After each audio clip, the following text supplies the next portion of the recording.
7 money saving secrets. What I'll never spend on anymore. Want to save money faster? Ever wondered if you could spend your money smarter? Do you often find that no matter how hard you work, you have very little money left at the end of the month? Well, what if I told you that there are 7 things you can stop buying right now to save a lot of money each month and reach your financial goals sooner? In this video, I'll share 7 money saving secrets, what I'll never spend on anymore.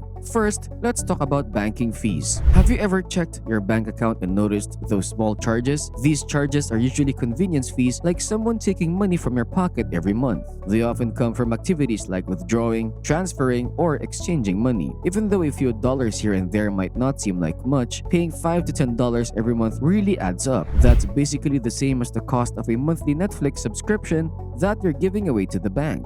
When I realized how much these fees were costing me, I decided to do something about it. I talked to my bank and told them I'd move my money elsewhere if they didn't stop charging me these fees. And guess what? The fees disappeared the same day. Second, let's talk about gambling. When I turned old enough to gamble, my favorite Friday night activity was going to the casino. I would sit in front of a slot machine, put in my money, and hope to hit the jackpot. But then, I had more money than sense, and I ended up losing more hundreds of dollars every time I went. Looking back, I wish I had that money back. I didn't realize just how slim my chances of winning were. On average, the odds of winning the jackpot on a slot machine are about 1 in 49 million, which is incredibly unlikely. Sadly, many people get caught in gambling, whether they're hoping to win big or just passing the time. The truth is, gambling is designed so that the odds are stacked against the player, and there's a saying that the house always wins. Once I understood my slim chances of winning, I made a promise to myself never to spend money on gambling again.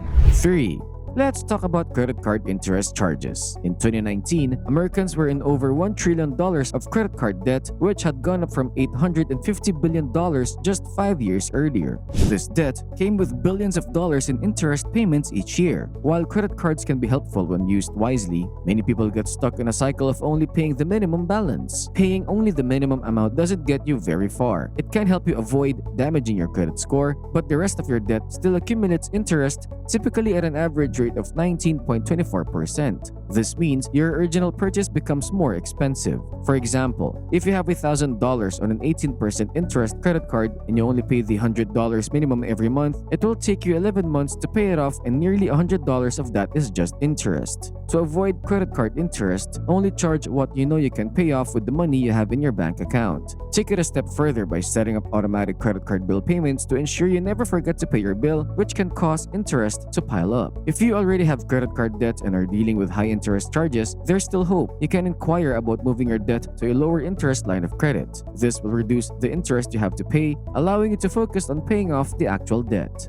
Number 4. Let's talk about cable TV. When was the last time you watched a show at its scheduled time? For many people, paying for cable just isn't worth it anymore, and watching live television has become a thing of the past. In 2018, more than 33 million Americans canceled their cable subscriptions and chose to spend their money on cheaper entertainment options. For example, over 150 million people watch Netflix every month, followed by 90 million on Amazon Prime and 55 million on Hulu. These streaming services are not only more affordable but often offer better original content than most TV channels. Switching to streaming is an easy decision. If you want to save even more on entertainment, here's a great suggestion. YouTube, the platform you're currently watching this video on. YouTube has a vast array of quality content that can keep you entertained for hours, all while helping you save money. 5. Let's talk about expensive gym memberships. You've probably seen this scenario before. Someone gets excited at the beginning of the year, signs up for a fancy gym membership, and hopes to get fit. But within a few months, they're back to their old inactive routine and their gym pass goes unused. Statistics show that around 80% of people who join a gym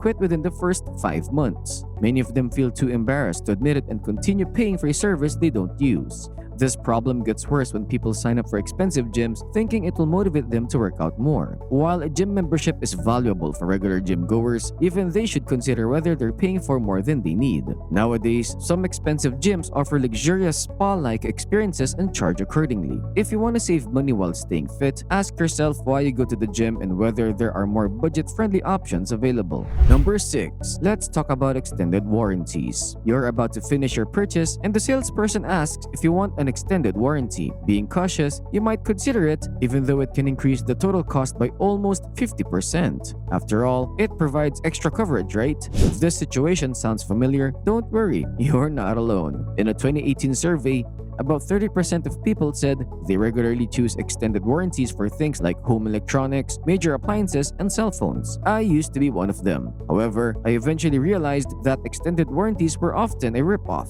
I was sometimes paying up to half the product's value for something that rarely went wrong. Personally, I stopped buying extended warranties altogether. If you're still thinking about it, here are some questions to consider. Can you afford to replace the item if it breaks without causing financial stress? Does the product already come with manufacturer coverage? And would buying a higher quality item be a better choice than adding an extra warranty? Number 7. Let's talk about trying to impress people. This need to fit in has been with humans since ancient times when being accepted by a group meant survival. While survival today is easier, the desire to be accepted hasn't changed. This had led to a culture of spending money to fit in. As quoted in Fight Club, we buy things we don't need with money we don't have to impress people we don't like. For many people, this rings true. Whether it's buying fancy clothes to impress classmates or a bigger house to show off to friends, spending to impress isn't a good idea. I used to buy expensive designer clothes to impress my classmates, but as I've grown older, I've become wiser. I realized that true friends like me for who I am, not for my wardrobe. Beyond making genuine connections, avoiding this type of spending has other benefits. You end up saving more money, which means you can actually build wealth instead of just looking rich. So, next time you're about to buy something, ask yourself if you're buying it for you or to impress someone else. So, there you have it, folks. 7 money-saving secrets, what I'll never spend on anymore. 1. Banking fees. 2. Gambling. 3. Credit card interest charges. 4. Cable. 5. Expensive gym memberships. 6. Extended warranties. And 7. Trying to impress people. Thank you so much for watching. Let's chat in the comment section. What unnecessary expenses do you struggle with? If you found this video helpful, please share it with a friend. Also, please click the bell icon and enable notifications if you're a subscriber. If you're not, welcome to the channel and I hope you subscribe and enable notifications. With that, thanks for watching and I'll see you in the next one. Stash Cash signing off.